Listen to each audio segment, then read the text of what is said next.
What if losing 46 matches in a row was actually the reason someone became one of the world's leading voices in technology? Perhaps I'm the only one that have improved their rankings by losing 46 games. It's not only that it was 46 in a row, there was 0 wins that year. Don't be scared of defeats. That grit comes from headwinds. For Peter Linder, they became the foundational mindset that shaped everything after. 32 years at Ericsson, ranked the #1 expert on LinkedIn in 2022, and one of the people helping shape how technology transforms sports, media, and human performance. Never give up, always fight back. What we see with AI, that whole technology evolution has refocused people's creativity to other fields, but the creativity will continue to be key. This isn't just a conversation about technology. We talk about the psychology of performance, why he intentionally put himself in impossible situations, and how the future of AI and live sports is going to completely change the fan experience. Pressure. It's like a spring. You compress and compress and compress before the whole thing starts. From ski slopes and tennis courts to telecommunications and AI to global stages, this is Peter Linder's Grand Slam journey.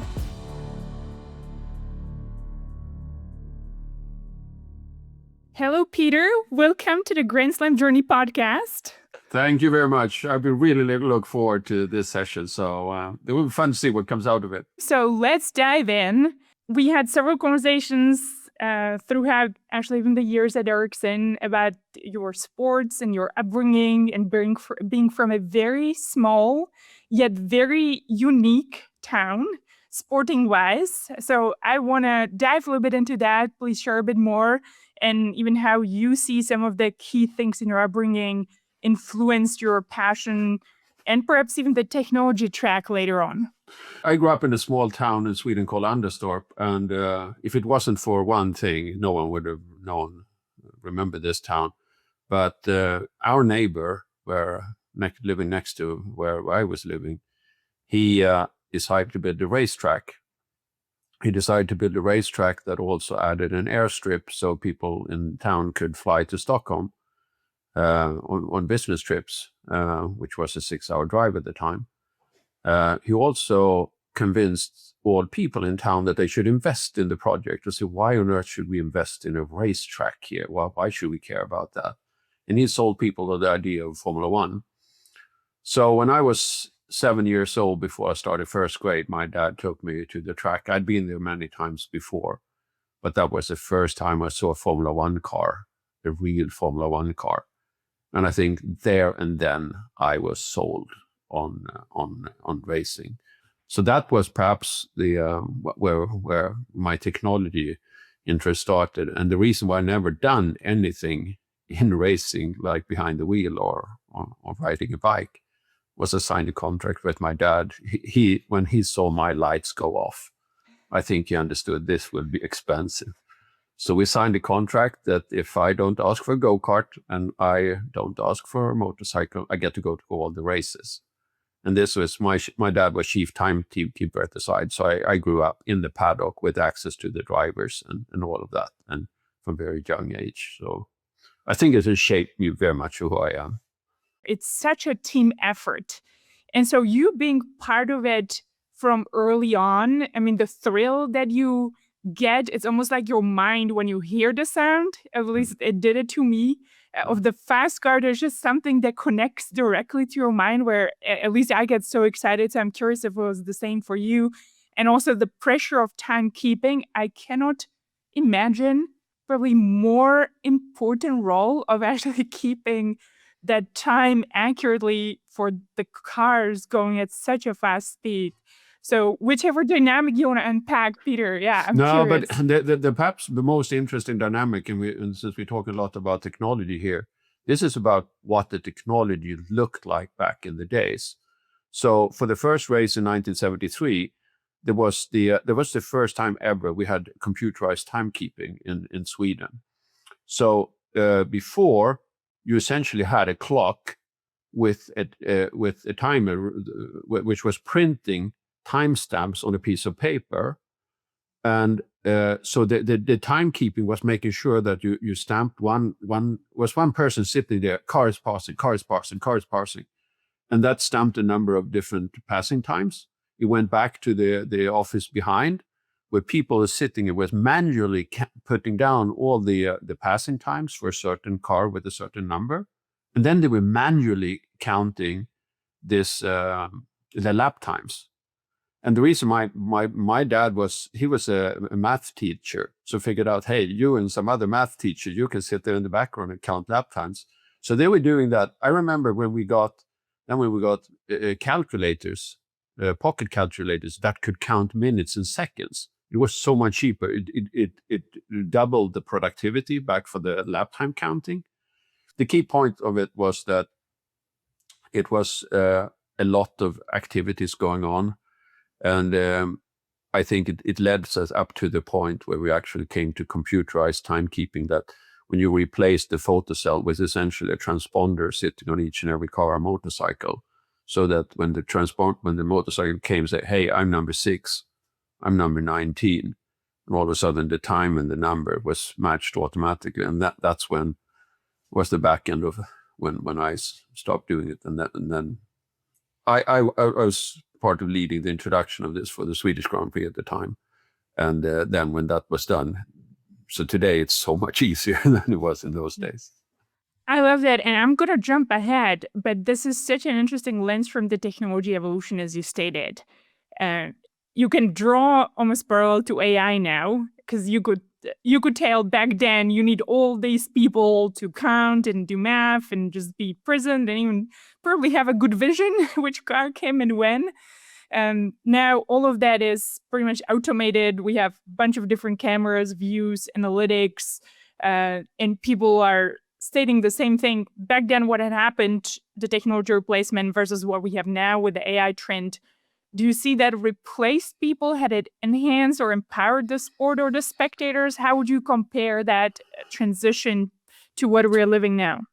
I think that here we have seen that what the technology enabled, an introduction of graphics machines and stuff like that, and cameras with way higher resolution and so on.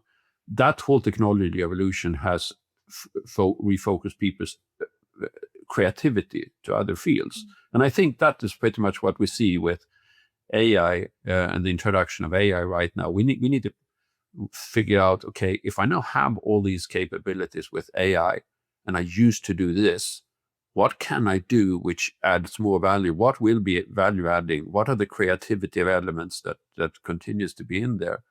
And just look at this podcast compared to what the technology was 10 years before the pandemic. If you and I should have pulled off something like this in 2 different locations, it would have been a project of camera crews coming in to an office and an office at your end, leasing a leased line for an hour or 2 with 10 gigabits of capacity or something like that. It would be crazy. And now we jump on 5 minutes before and we get going. So I think we will see, I think the key point, the creativity will continue to be key. And I think creativity will be able to focus on other things that we haven't been able to do before. You became entrepreneur kind of very early on. So there's this convergence of a drive, high demanding, high energy sports, including having a job very early on at 14 years. What was the dynamic? I'm curious, share for the listeners. No, so the one of my dad's best friends, he was always at our house and he was always teasing me and stuff like that. So when I think it was even a little bit before, when I was 11, I was starting to play hockey. And there was hockey was a lot of equipment and you needed helmets and gloves and skates and you ruined clubs every now and then. So I figured out that we had practice twice a week. And then for some reason, my dad's friend got wind of this, that there's going to be a lot of more money consumption going on. So he said, well, why don't you need to be working? Yeah, give me a job then. So it started more or less as a joke when they were over at dinner at my parents. And then on Monday, I was down at his company. He was a wholesaler of carpets and floor. And I was working there. So it was two hours, 2 nights per week. And I earned I earned 30 cents an hour, 3 Swedish crowns. And my salary, my earnings every month was roughly $10, so 100 Swedish crowns. So I had 300 Swedish crowns when we got to Christmas. And then I got interested in skiing as well. So I spent 295 of the 300 crowns I had on a pair of ski boots. They were the first. I had plastic. It was plastic when we went from leather to plastic. But I think that whole journey working with this company, and at a very young age, then I got like what we have called real summer jobs, which were popular when I was young. This were typically 14 when you started, and then I were always doing these kind of small things on the road. But it gave me a lot of, I think, I started to value money, and I put a lot of pride into earning the money because my mom and dad, they couldn't really complain that I spent everything except for 50 cents on a pair of ski boots. But I have the coolest ski boots, absolutely, in the club at the time. I started to work there, started to learn the company, so with different kinds of roles, and they evolved over spring breaks and Christmas breaks and so on. And that became then when I started to ski pretty much at the same time. That was where I was earning my money to all my skiing equipment. And I'd also learned the company, and I figured out that when I worked during the summer, Sweden are notorious for taking long vacations, but this company was open all over summer and people had vacations. And I said, well, I can work 2 weeks into the vacation. And then I got to do more interesting jobs. So when I was 17, I've been involved in the order taking and the planning of all the shipments that are going to go out that day. And I worked for this company on and off during school for 15 years. So essentially until I had graduated. But it was a very, very important learning. And I think that everybody think, okay, you've been doing corporate life all your time.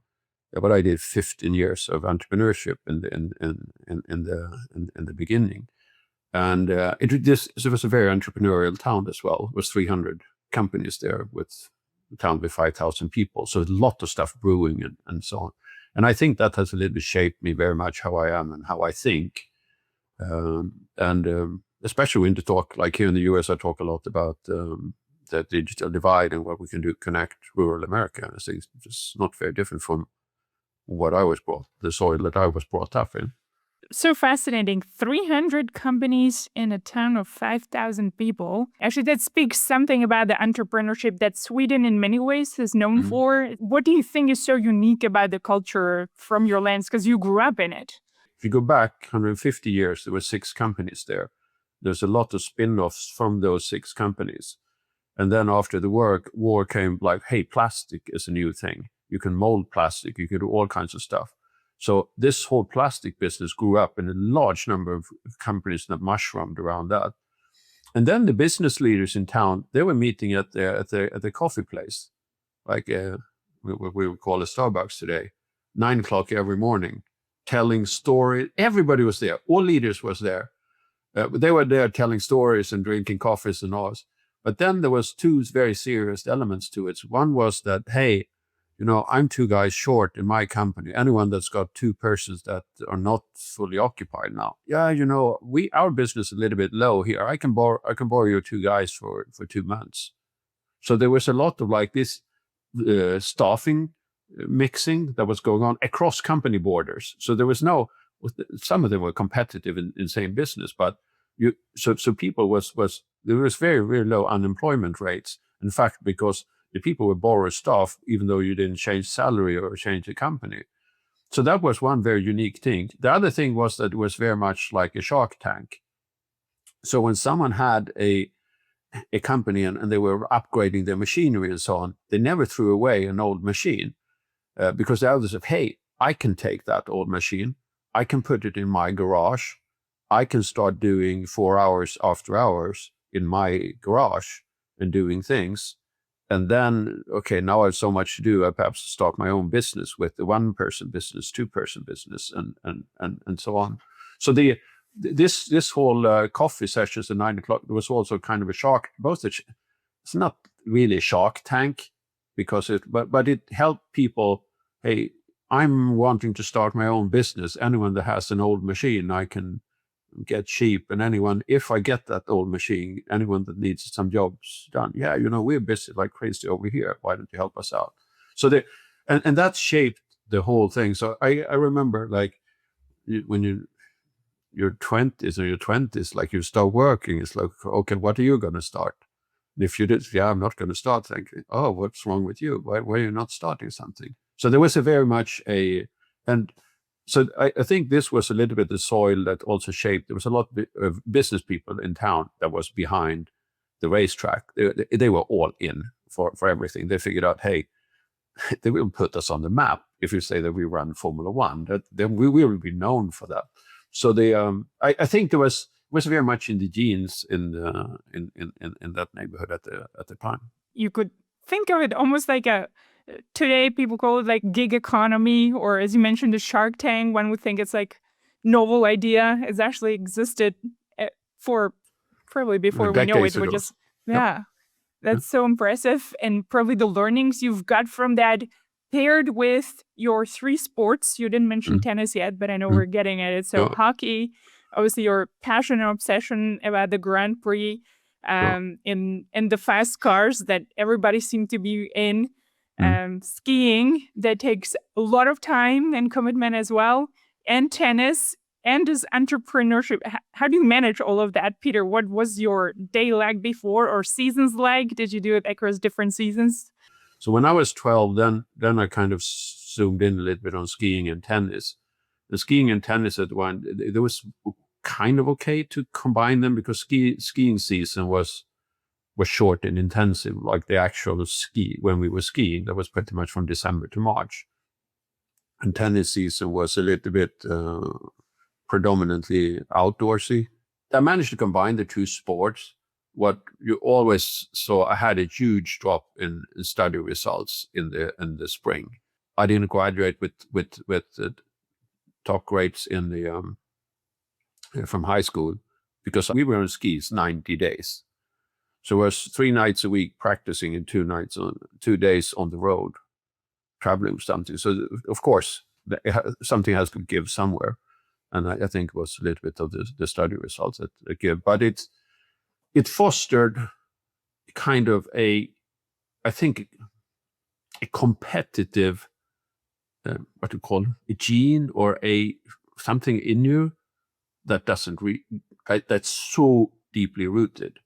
I remember when one of our coaches, and if you listen to this, Ulf, you know what happened, and Lars, what happened. Was very much. It was, you always did everything you had, whether it was practice or racing, was all in, and it was okay to become 7th as long as you had done your all at it. So I think that developed kind of extremely valuable mindset and daring to go after things, with like, it's not critical that I win here, but I will absolutely go in and try to do my absolute very best in each and every instance. So pushing yourself. So I think without that, I wouldn't have had the intrinsic motivation that I've had later in life, and both willing and eagerness and interest in going after stuff and it was very much born in. So I think I got that from the skiing exercise and we were, I think we were 6, 8 or 9, roughly same age. And so we were always competing from the same club. So it was just like the biggest competition was to be between the 6 that fitted in our Volkswagen bus to go to the races on the weekend. Because if you're not one of the 6 best, you didn't fit you didn't have a seat in the Volkswagen bus. So it was extremely competitive already there, in a nice way. But you did not be the one that was home because you hadn't tried to get into the top 6 and get to the race. And then the race was a different story. All as a whole. I love that mindset, the all in. And also one thought I had, who cares about grades when you're getting all of these other learning from your other job as well as sports, that I obviously am biased, but often believe it's the best experience. Like that's why this podcast exists. And when I even now put things in a real life, in a business analogy. That's where Mhm. my mind connects, something about the Mhm. athletics and living through that journey. It gives you different perspective. I think I must give kudos to my dad for allowing this to happen, because my dad was teacher, and I was considered to be talented from a young age. So I was sitting with him when he was doing revising math tests for his students, and I was taking the tests and doing them on the side, and he was checking me out and so on. So so I was doing that from like even before I went to school, started to go to school. But this one question I really would like to have asked him was that, hey, why did you allow me to do all this sports, and knowing that just by the hours I put into it, you could realize that it will take a hit on the results during those times. But he never brought it up, and he asked how this was going. He drove me back and forth. I didn't have a driver's license at the time, so drove us back and forth to all the practices and so on. So I think he had the insight of, hey, he got a benefit from doing all these different things on top of what's going on in the school and so on. But I imagine that he once or twice thought that, is my son really doing good things now? And if I can add observation, what I'm hearing, he probably also seen the passion that you have. I mean, the fact that you work so hard and you spend every single Swedish krona that you get on a pair of ski boots, it probably means a lot to you. So it's a kudos to the parents of recognizing and continue to give you the freedom to grow that passion, because obviously something was drawing you to that. No, but it shaped a kind of like this having a huge impact, because I never asked my parents for money when I was young. I tried to earn it and save and earn and save and so. But there was one time when I studied at college. There you had the issue that the last study loan you got was in April, and the first salary you got was typically in July. So there was brutal in June. So once I asked my dad for money. I think it was in the order of $100 or something. We're going out partying over midsummer and so. And he went to the bank and said, "Yeah, my son has said that he don't have any money. So I would like to transfer $100 to his account." But just out of curiosity, he never asked for money. So how little money does he have when he asks? And the banker should looked at him and said, "Well, I can't tell you this. This is about bank, and he is over 18 now, so I can't tell you his finances." So I kind of rushed down to the bank, my dad said, because I thought it might be very low. So how low? Yes, can you give me an indication? So the bank issue, which we know very well in the family, should look at my dad and say, "When he does it next time, I think you also should be rushing, because right now he has $2.70 in his account, and he would not been able to go to an ATM and take out any kind of money whatsoever." And but I think it goes back to a little bit. All of that goes back to the experience I had of working early on, and putting value into earning my own money, and using it then for the purposes I felt were important. Yeah, it does seem like it teaches you that entrepreneurship together with the sports and the grit to continue, keep trying, not giving up, to your point, being all in and doing your absolute best. And that financial awareness and accountability is literally, there couldn't be a better lesson for entrepreneurship. It seems No. to be like the best environment combined with kind of your job. What are some of the key learnings that you have gained, you would say, from that just dynamic upbringing that help you then accelerate your second career? The sports moments, the first value it brought in, like in my career, so it was bringing focus and grit to really get through every single class, and not giving up, and really like follow through. That was extremely valuable to me when I studied. I want to ask one more question specifically about tennis, because obviously that's the sport we have together, and the name Grand Slam journey is an analogy from that.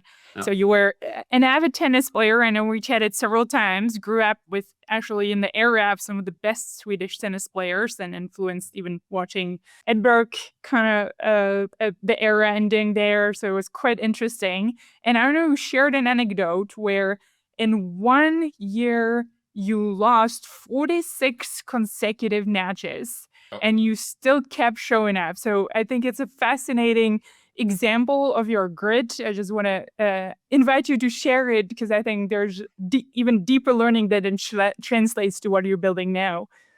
Everybody in Sweden played tennis at the time, all young, both boys and girls. A lot of them, because it was all came down from Björn Borg and his Wimbledons and Paris.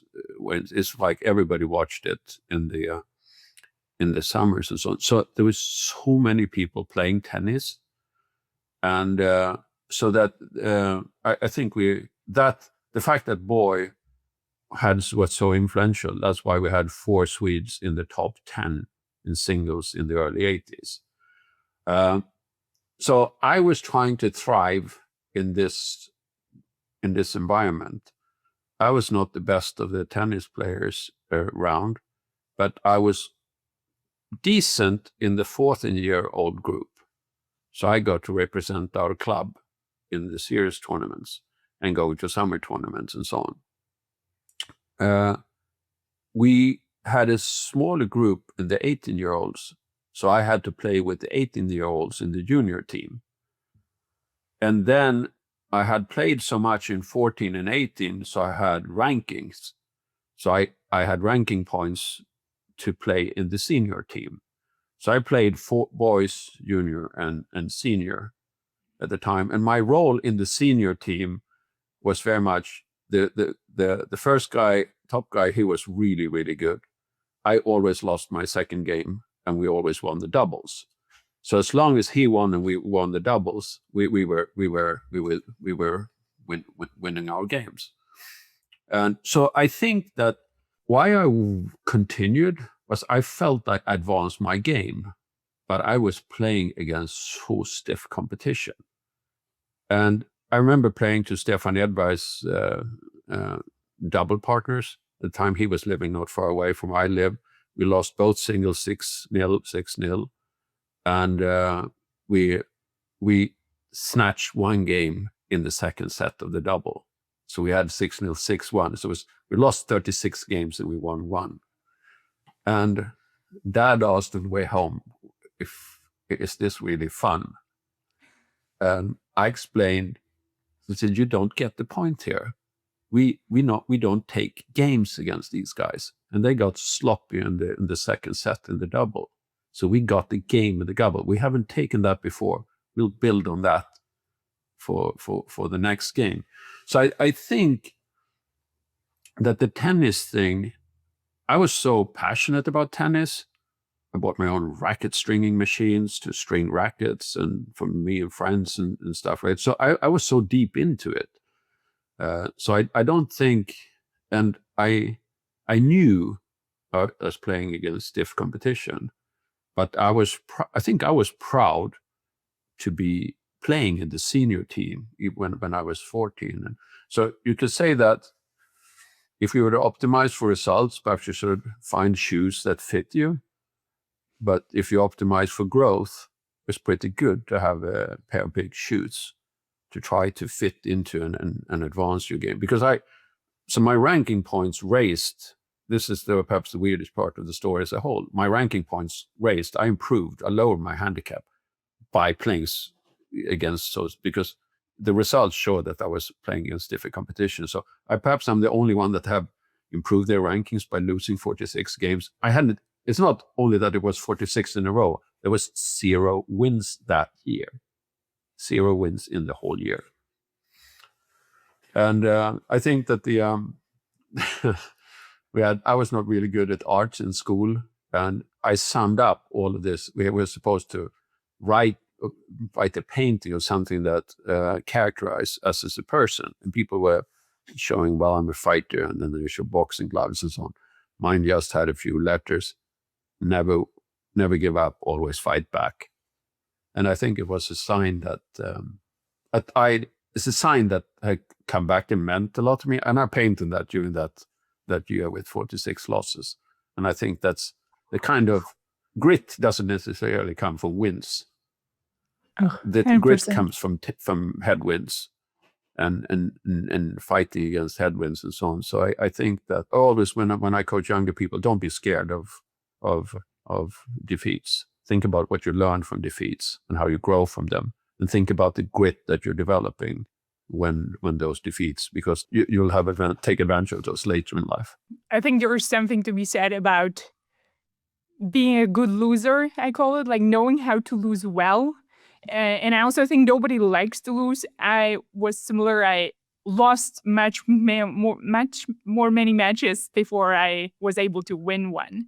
And so that hate to lose versus the excitement to win, I think the hating lose is always much stronger emotion and drives you to do better the next time and what can you iterate on. Yeah. And I love the never give up, always come back. Do you still have the painting, Peter? I feel like you should, you should replicate those and like sell them on Etsy or something. That would be so cool, like Peter Linder motto. Yeah. Yeah, I think I might have a picture of it here in the States. Otherwise, I'll take one so you have it. It clearly exists. So taking all of that amazing upbringing and the variety of experiences to now what I call your second career, you have been at Ericsson, impressive longevity, over 30 years, various different continents, various roles, transforming yourself together with transforming technology and telecom and a bunch of other industries. Where would you want to start? How do you look at that chapter? No, but I think the whole chapter at Ericsson is amazing. I was kind of set at and talking about never always come back. When I got reacted in 1985 for when I was at college, I said, well, they reacted me once, they're not going to react me next time. So my journey towards Ericsson started perhaps a little bit before I graduated. So I did an internship with Ericsson. When I was at college, I did my thesis project in electrical engineering at Ericsson. And I did my thesis project for my MBA at Ericsson. So I know if they knew it, but I knew it where I was heading. So I had this, hey guys, I've been here 3 times, so I know the company. So I had and Ericsson in Sweden has an exceptional role. Is a company that means everybody in Sweden knows what Ericsson is all about.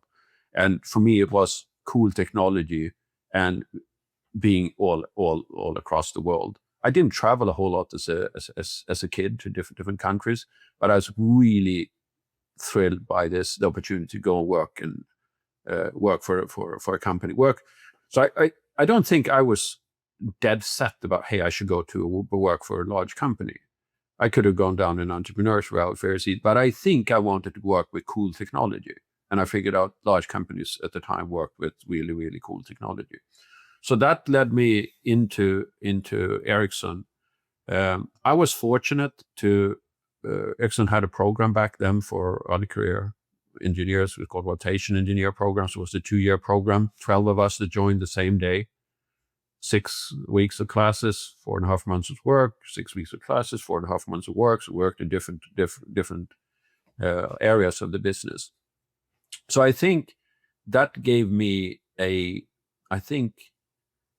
openness to do something, change to something new, change to something new, change to something new. So I was very open from very early days in my career at Ericsson to do different things and try out different things. And I truly loved the international dimension of it. So part of these first 2 years were supposed to be half year abroad. And I wanted to go to learn a new language, which I was terrible at school. So I said, hey, what about Spanish? Where do you speak Spanish? Spain, that's very close. Okay, well, what about Mexico? Fantastic. So this group of people were going to different types of locations. I went and spent 6 months in Mexico. So I think from the beginning was this international dimension, working with advanced technology, and then something that changed. And so I think that this was when optical transmission was hot, and just when broadband was about to be born. So that led to a path to the broadband side, where I spent 13 years on the fixed broadband side. And then 2006, everybody said, hey, we're going to make broadband mobile. Why don't you help out with that? And then I moved over to the mobile broadband side of the house. So, but I think it's, if I wouldn't have that start in the beginning with like passion for technology, openness to seek out new, test this, or let's do this, let's do that. And then the global dimension. So I think that if you put one sticker, what have been the common denominator is perhaps the trailblazer, always working with new stuff. And it could be in trailblazing in terms of new commercial models, or new solutions we're putting together, or new technologies we invented, or how to consolidate platforms to fewer platforms and so on. But I think there is that if you only say, well, how would you describe yourself? I have no clue what you're doing. I say, well, if I would be in the Boy Scouts, I think I would be the guy that goes first and try to figure out where we're going, not the one in the back making sure that everybody makes it to the campsite. So that's a little bit how that journey has started, and I think it has always been different variants on that theme. You went from system management engineer, you had roles through product management, CTO roles, you had roles at the intersection of network strategy, engagement practice lead, vice president, head of solutions business management, all the way to some of the more marketing and thought leadership. It spans pretty much the full breadth. It literally seems like if you put Ericsson in like a roles in a category, you've probably gone through every single different kind of section, from deep engineering to being the voice of the technology and inspiring people to see the beauty of kind of the new technology and where it can lead others around and transform different industries. As you reflect, what inspired you most to do the changes? Anything specific you want to highlight where you thrived the most, or you really enjoyed kind of that progression? I think that having been given the opportunity to be a spokesperson earlier on, starting with broadband for industry analysts or trade press, and then business press, and then whole of fixed business, the whole of the networks business, Wall Street. And so it gave me the opportunity to talk about things, seeing that, holy cow, there's two questions I couldn't really answer here. We need to go home and work with answers for those kind of questions. So I think anyone has worked with me, seeing when I'm coming back from interviews and everything, it's like, say, holy cow, he's got a whole bag of questions that we now need to have to drill into. So this interactions with other people had given me the opportunity to see where do we have the gaps, how do we learn, how do we advance, and so on. So it's been very much as the radar and sniffing and seeing, what's next, how do we do with this, how do we deal with that. So and it takes pretty much that you're comfortable with the communication situations, because quite a few of them are very high pressure, and some of them are require that you know what the heck you're talking about. And a lot of the communication situations I've been in is very much this is where you absolutely do not want to mess up.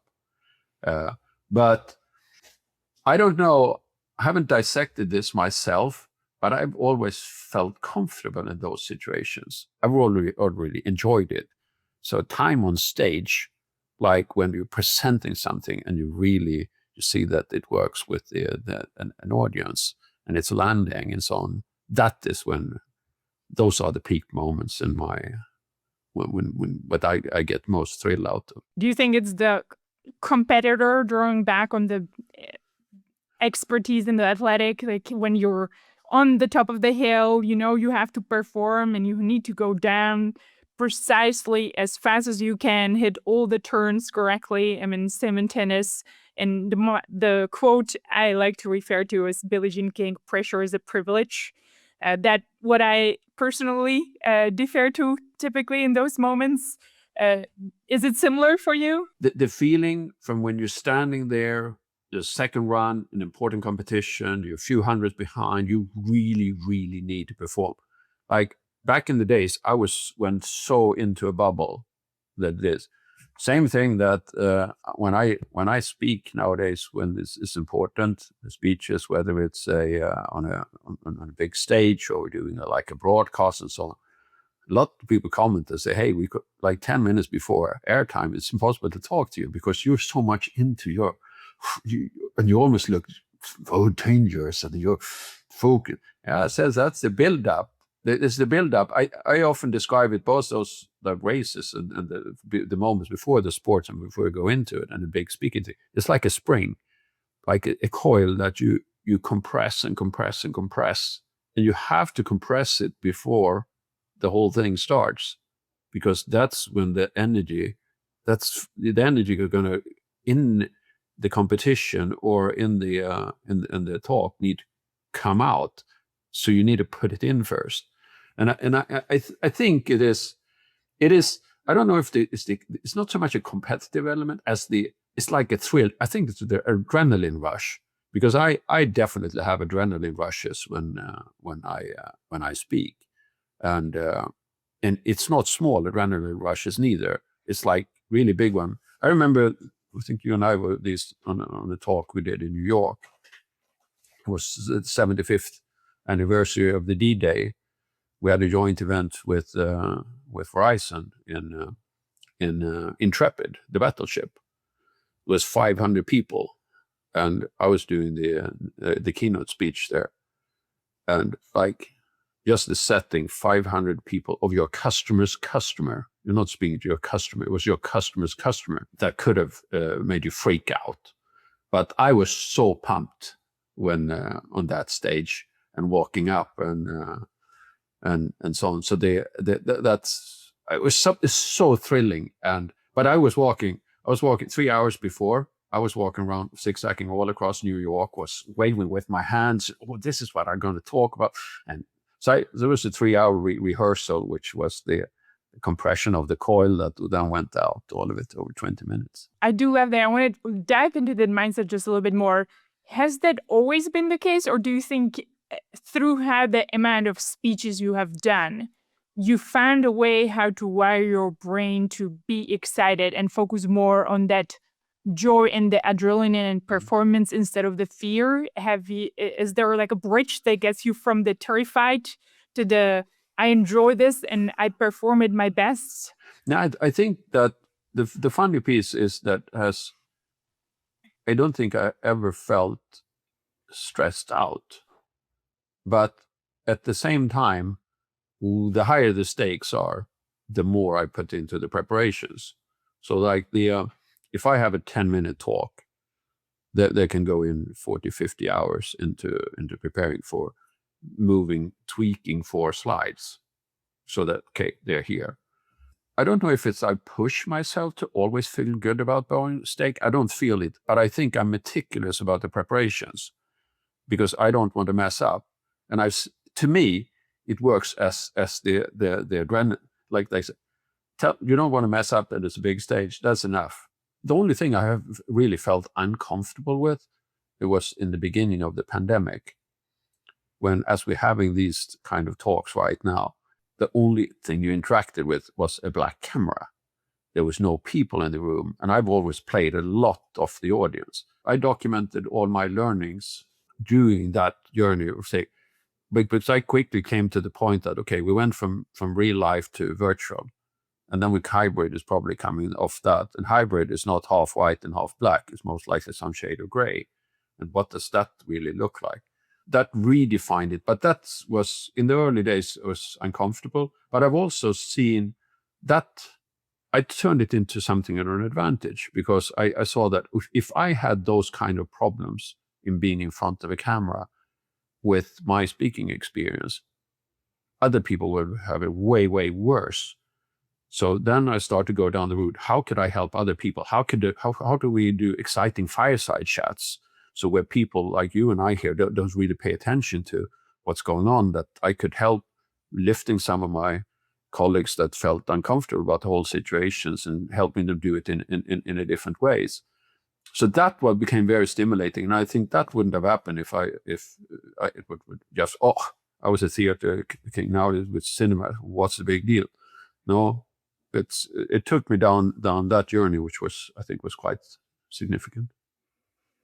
I love that. And what kind of really stands out is still coming from your upbringing, the high performance, seeking equality, but also seems like being open to explore new ways and being aware when things don't work and being able to adapt to that. And so that retrospection to and being able to act on the learnings to then adapt or figure out what's going on is really important. But it brings me to sports. It seems like you're closing actually a full circle now. Some of the latest things you have been diving in is technology and sports. There is in 20 cities in the US, Canada, Mexico will host Pinnacle Sports in 2026 alone.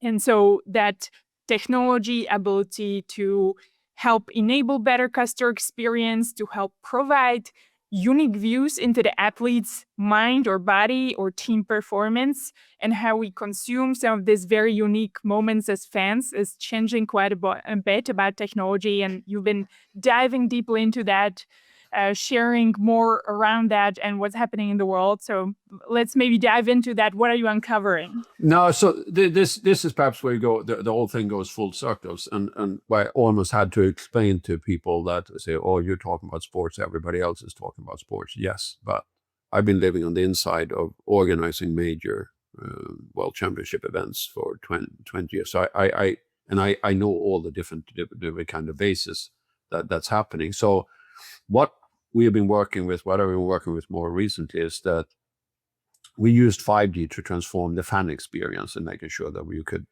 connect stadiums and so on, and which started with Super Bowl in 2020. So that has been a gradual journey of refining the fan experience or augmenting the fan experience with digital components, like everything from you bring your phone to actually have the tickets on to they screen your tickets with another mobile phone, you pay, and then all kinds of things that's going on. And I think young people today, that whenever you go to sports events, say you take pictures here, you take selfies, you check statistics and so on, and it becomes an integrated part of the sport experience. The other thing that's happening is, like, starting in 2023, we start to see people start to transform business operations as venues as well. So essentially, the very simplest form you can think about it, we have all these people coming to the event, and then there's event and all these people going in. So it's phenomenal stress on all kinds of things that create lines, everything from parking. 76% of people for a regular NFL game or sports game, they come within half an hour of the starting point. So everybody comes late. Security screening, ticket screening, payments for food and beverage, and payments for clothes and so on. All of these kind of things happen in a very, very short period of time. And if the payment takes 15 seconds per transaction rather than 2 seconds and so on, these kind of things ruin it. So the second leg has been very much about how do we transform business operations at venues and to making sure that it becomes as smooth as possible. People love it, the fans love it because they're shorter lines, and the businesses love it because they have to send fewer people there to work at the venue. The third thing has been very much about the media productions, media distribution. Sports media rights are up 50% over the last 4 years, from 2020 to 2024, plus 50%. With that comes increasing expectations of that we will create better media productions. And the media productions used to be very much big and bold cameras sitting on a tripod and moving around and so on, but a very stationary thing. But now it's becoming more and more dynamic. You have more roaming reporters that are running around, and you don't want to have well, you can have a guy that runs around with fiber cables behind you, becomes very clerky. You have more and more cameras that are where there's no room for a camera person there, where you want to put the camera to capture cool angles. We've got drones. We saw it in the Olympics during a lot of these different, like totally new productions when drones comes into the picture. We've seen that a modern smartphone is a really powerful video camera. So starting in the Olympics in 2020, you can talk about fantographers. Fans are photographers that you're using footage from smartphones and incorporate in live productions. So for the inauguration of the Paris Olympics, there was 200 boats, a single smartphone on every boat. That was actually the cameras that captured that action.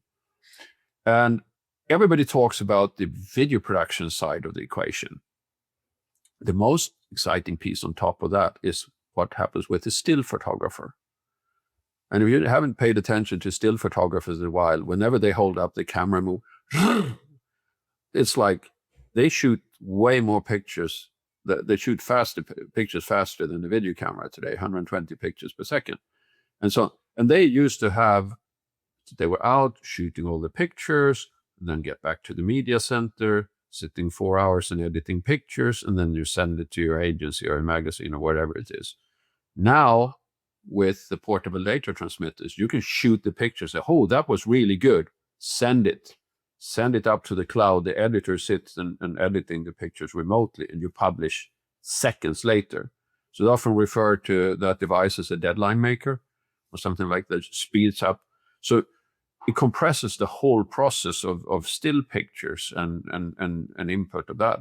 So all of these different media components, right now this is possible to connect these cameras with 5G in a way that we haven't done historically. The fourth element is that this phenomenal amount of people, like especially at major events for security, police and medical people. So I think that they're looking at now for the big soccer game this summer, with looking at almost 5 people per 100 fans in this category of security, police, and medical. They need to be connected in a secure fashion and absolutely have priority, so you don't have doctors competing with people wanting to share experience. Selfish, like competing for the same kind of capacity. So there is very much work developed on making sure that they can communicate in a clear way. And then when you have what we see, there's different ways to frame it. I've said that there's 20 cities that are facing Super Bowl like events this summer. But it's also, we're gonna, like, if you just look at the soccer alone, we're gonna blow off 104 Super Bowls in 39 days in 3 countries. It's just gonna be chaos. And then it's relevant. So how are those fans different from me going down to a hockey game and seeing stars competing in the Stanley Cup on a Monday night? How are these fans different? And it turns out they're very different. Kansas City expect 100,000 fans from Argentina. They've got 34,000 hotel rooms in Kansas City. So either we put 3 Argentinians in every single hotel room, or the proliferation is amazing. This is one country. There's 4,700 that have qualified for the game. So that's the sheer volume is different. The amount of time they will stay. This is like, I think the Latin American fans are expected to stay 16 days. Canadian and European fans 10 days. I don't know which one is right, but it's not me zooming down the highway and then zooming back the highway. People are coming and camping out for quite some time. You have VIPs. The amount of VIPs and sponsors that are going to be at these end that would like have great connectivity. It's also phenomenal. So I see these global sports events where people stay for multiple days. They go to the races, they go to the games, they check out tourist attractions, they go to pre-activities, they hang around together. It's almost like when we went to school trips back in the days, that it's almost a class. And I was extremely fortunate. I lured over 25 friends to Indy 500 2 years ago. And it wasn't intended as a study experiences, studying how global fans behave, but it very much turned into that for me because I could see what happened. Like with this whole thing, like, or download when you use hotel Wi-Fi and stuff like that, we say, hey, doesn't really, you need connectivity all the way. Everybody needed just for maps to getting around, finding public transportations or an Uber. And everybody asked me, okay, what should we do now so we don't burn our data plans? You know a little bit of telecom, don't you do that? Yeah, of course I do. I said, whatever you do, don't post anything on social media. Wait until the evening. So don't post on social media. You should be fine. Nobody can do that, though. We know that. As soon as you grab the picture, you want to post it for everybody else. Yes. So no one posted, and they trusted. I figured out, yeah, we trust him. He lives in the States. You know how all these things works. And we trust him. So next day 2, like in the morning, it was on ding, ding, ding. Every single phone went off throughout of their data plans, and everywhere else. He said, well, have you posted on social media? No, we haven't. So what was going on? What I haven't told them, that was the reason for all of this, is everybody had background synchronizations of pictures and videos on their phone. So as soon as they were filming for 2 minutes on the parade or stuff, they went up to the cloud. So it was way worse than posting a few things on social media. It was everything that they captured went up there. So we laughed a lot about it, but I think there's somewhere here I think it's important to reflect, like when we have these mega events, we're perhaps going to have 6 to 8 million visitors, people that are totally dependent on connectivity from the moment they land until they leave. They need it for navigation. They need it for capture their moments. They need to roam around and just being transported and paying with it and so on. So this technology, when we talk about connected mega and like these pinnacle events, it's not only what's happening in the stadium, it's what's happening across the whole city that's in play. You can use Indy 500 as a great example. Indy 500 is roughly 50 times as much data traffic as the average NFL game. And 2/3 is outside of the venue, and quite a bit of it is going upstream. So this is essentially what we spend some time on, is essentially helping. And whatever is happening here for the soccer games this summer, which builds on what is the learnings that have been generated over 6 years. It's a runway to the Olympics in 2028. And it's also a fantastic learning experience for everybody to look at. What do they do across all these fields, fans in general, business, well, all kinds of congested points, choke points, media productions, security, and well, hey, what if global fans come in? What should we be ready different for? So that is essential, and I feel this is pretty much a full circle on if I would try to tell this story as someone that knows a thing or two about 5G, it could perhaps be interesting. I think we have tried to create a story that, well, if you know the production side of the house of large sports event and the different elements that goes into it, you can perhaps tell a more exciting story and a more comprehensive story, and which is very easy to people to understand, because none of these things are complicated once you've seen it. But before coming up with it, it's perhaps tricky. So this has been the exciting things that I've been working with here in the spring. Pretty much what you're building up to. It seems like these 20 cities and events. How do you make it work? I firmly believe that this is destination experiences, once in a lifetime. Some get to do it more times, but if you're really passionate about it, I love Formula One races much times number 30 as 31 and 32. I think that it's like bringing this passion to people. And I think that technology that we have introduced make the journey easier. It's easier to find your way around. It's easier to buy the tickets. It's easier to do everything. It's easier to capture it. It's easier to share it. And so other people that didn't get to go, that at least could see how excited you were and the thrill of it.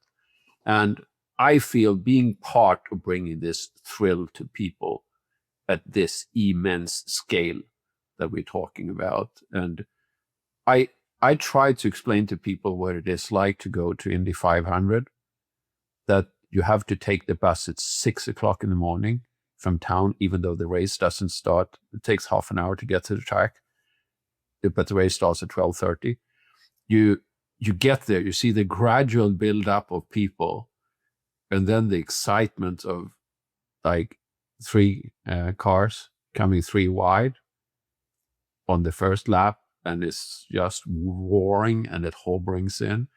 And then over the last 20 laps, when everything comes together, like it's the fight for the win, and 2 guys, and there's like someone has less fuel, and there's yellow flags, all these kind of things going on. And I think the key moment for me when you see it comes, okay, is it worth it or not? When we saw Indy 500 2 years ago, the guy next to me, he said, as soon as they finished, he said, yeah, for 198 laps, I was sitting and thinking, what are we doing here on the backstretch? And then I realized we're sitting exactly where the race was decided. And you had been here 5 or 6 times before. You knew exactly what you're doing when you placed the whole group here. So I think it's this being part of contributing to this excitement. And in today's world, I don't think that you can bring the excitement, but you can augment the excitement of the whole experience with what technology we bring to the table, and make sure, and the fact that it's there and it lights up the whole cities for these really cool things. That's what I think. That is what get me going. Well, I see that passion coming through the camera when I'm talking to you, so I know that is kind of deep inside. But anything you want to share for the technologists or the people who don't fully understand the power of 5G, 6G, AI, or how some of these things might be coming together? You can describe it like this, whether you're a technologist or not. The journey started with, we talked about public 5G network. So that is essentially in a venue, putting the same kind of capabilities that comes out of any radio tower in town. We're using some technology, same technologies that's in the wide area or the wide area network. Millimeter wave technology used in some of the venues, because the challenge is that you have a phenomenal amount of people in the same location.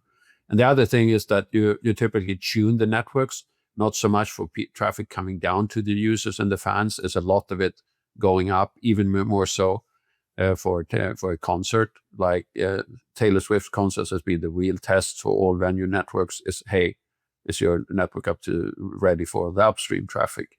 And upstream traffic is all going to be way more important the more AI applications we put into this. The second thing was that for a lot of the things I talked about here, which was talking about connecting different business processes or cameras and so on, that has typically been done with either a dedicated private 5G network. So you take that a private network that the regular fans cannot connect to. You only connect cameras, security equipment, and payment terminals and so on. More recent innovations in this journey has been the introduction of differentiated connectivity, or being able to carve out slices of the capacity. So dedicated for the medical personnel, dedicated for security staff, dedicated for a broadcast camera, not for the whole day, but for the 1 hour when you need the capacity.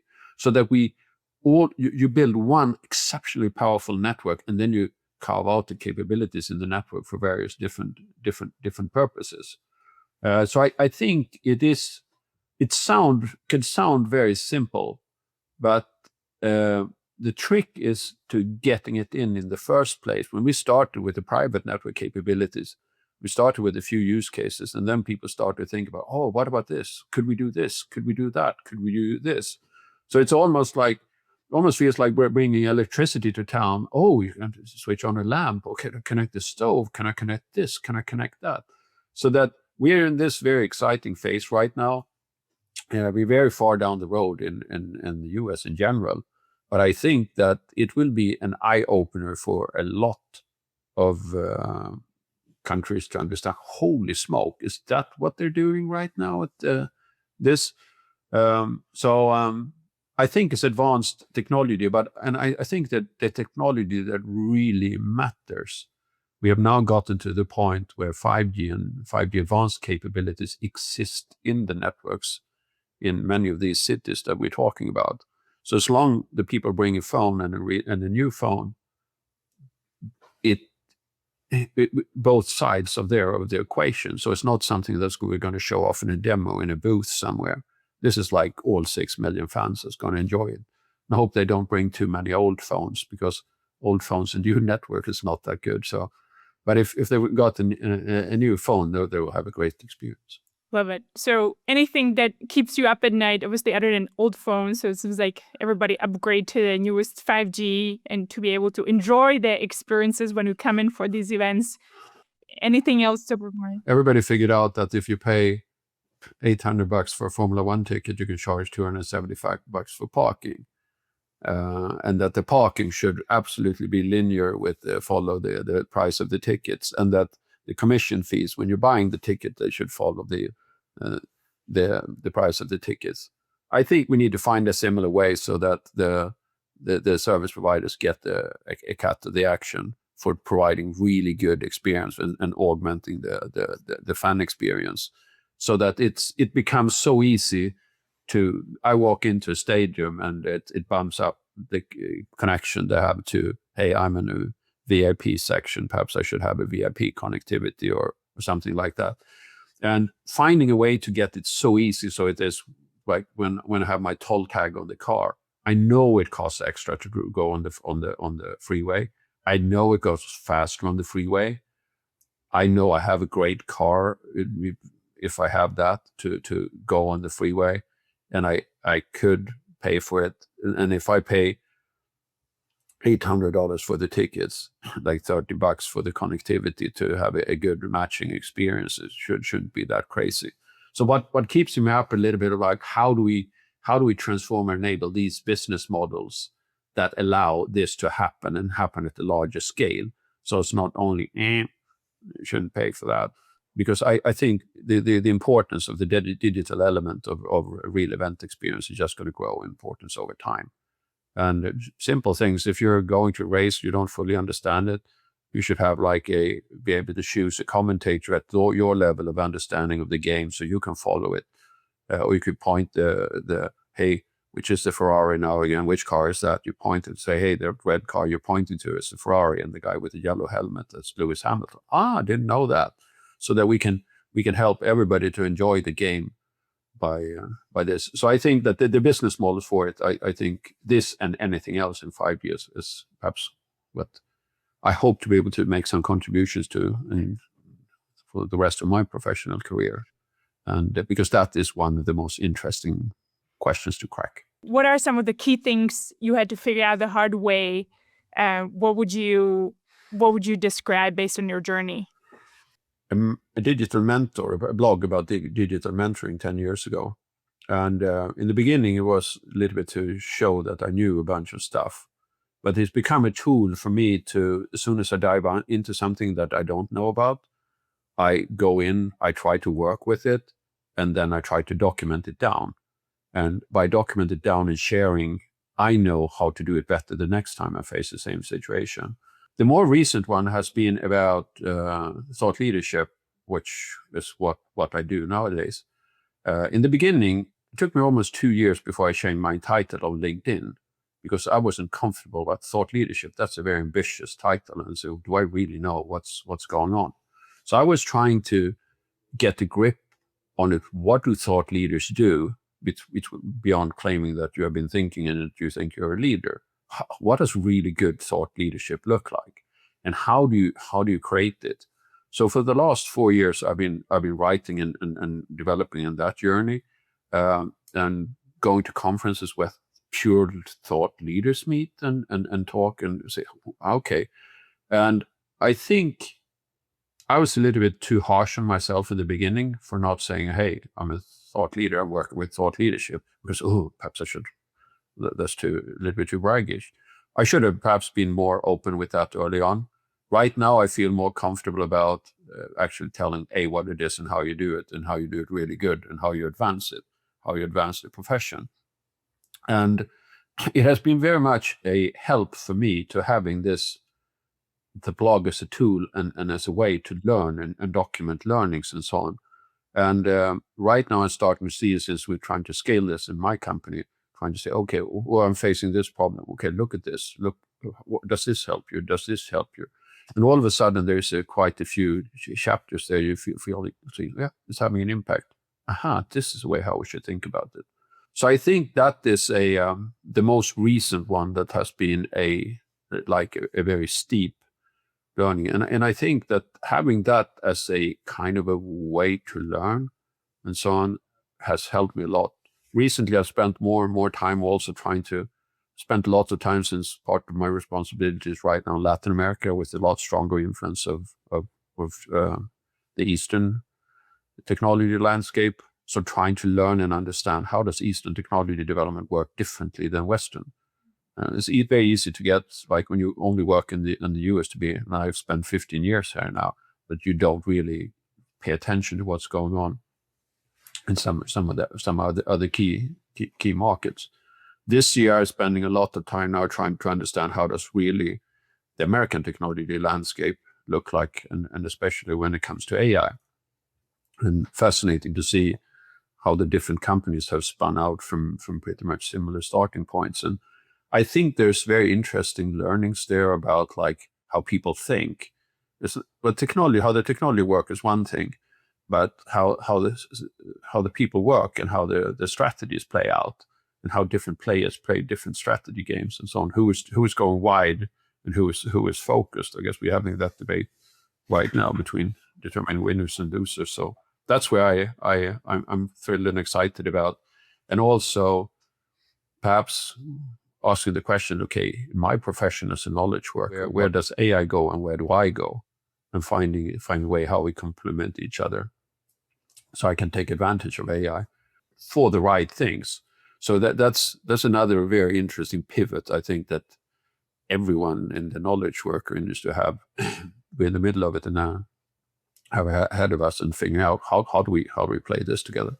Exactly, where does AI add value? That's actually the question I parked from the beginning. If you want to comment on that, kind of what you're asking yourself and what you're seeing is benefiting, feel free. No, but the thing in my profession, what really will remain a human and centric piece is storytelling. You can get AI to summarize all kinds of crazy things, but eventually there's humans that are going to there's humans that are going to connect with other humans, and exciting storytelling. If I look through everything I do, there's a number of things that AI is way better than me in English, and way better in formulating certain things. But when I'm thinking about telling interesting stories, I was interviewed last week. I was trying to explain the value of 5G connected laptops for working for pleasure, or for working in the office, working at home, working wherever you're out on a business trip and so on. I was trying to get across the point here, there's people to see that, okay, this is a pretty good thing. It's pretty stupid that we're not using them more. And I think the story that made it resonate and was when I described what happened in my home a couple of months ago. We were having renovations going on in the garden, putting up a new fence, and mistakenly the fiber went off. So my wife runs into my office and says, the fiber is gone, so we can't work now. And I'm on a Teams call. Now that the fiber is gone, we have no broadband. I'm on a Teams call. Yeah, but you can't do it. What are you doing? Are you connecting your phone to your PC to your phone or something like? No, I've got 5G in my laptop. That's cheating. These kind of stories, I could tell gazillions of things and megabytes and business models and so on. But eventually, when people are going to take decisions or where they're going with something, they will have to take a decision based on, okay, something that that they remember. And whatever I told before, so if you have some of these kind of things, so it's not necessarily the words, the amount of words, or the papers, or the stuff that we've done, but the stories that help people to take a different route.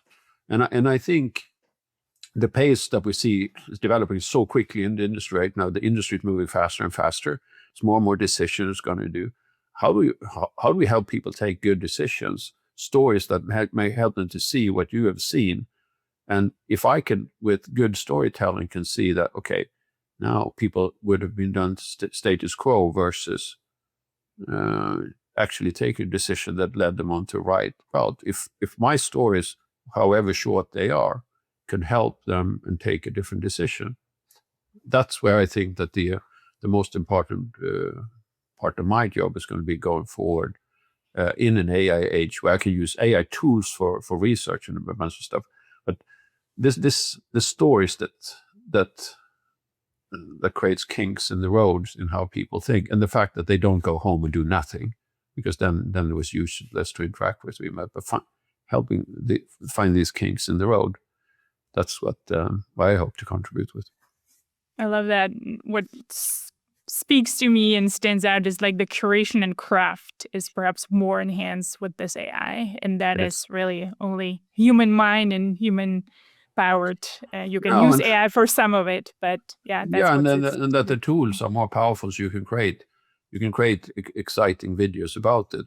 During the pandemic, I got so tired of fixing commas and changing my slides and so on, and shitty delivery, audio, video, everything. So we recorded all my talks in 3-minute modules, and then I let people pick and choose which one they wanted to hear and stitch it together.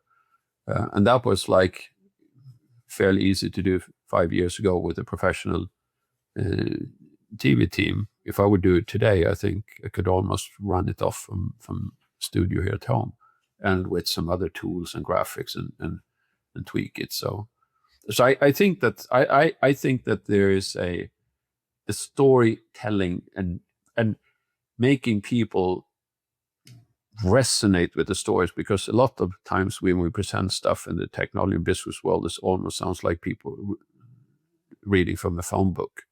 It's text and numbers, and they're sprinkling it at a frantic pace, and then say, "Oh, what did we really talk about here? Do I remember anything?" And I think with AI is the opportunity to sprinkle out a heck of a lot more text and numbers and even more pages. But by the end of the day, I think this important connect with people, do it with great storytelling, and great storytelling that matters that help people take better decisions. So a lot of my North Star is very much when I can provide insights, when I can provide evidence and actions, and help people to not do nothing. And you don't have to sign up for the New York Marathon in November neither, but perhaps you should do a 5K in June or a half a marathon in October, and finding those kind of the middle ground of taking action. Because the only way to survive when the world is moving faster and faster, you have to take action at least as fast as the worlds are moving. Otherwise, you're falling behind. Anybody listening to this conversation could be operators, engineers, leaders, athletes, maybe future fans visiting these big events. What would you inspire them to be doing more of or less of? Anything comes to mind? You can take it. I know it's a broad question, whichever lens you want to look at it. Bring out your personal stories about the difference that technology make in society.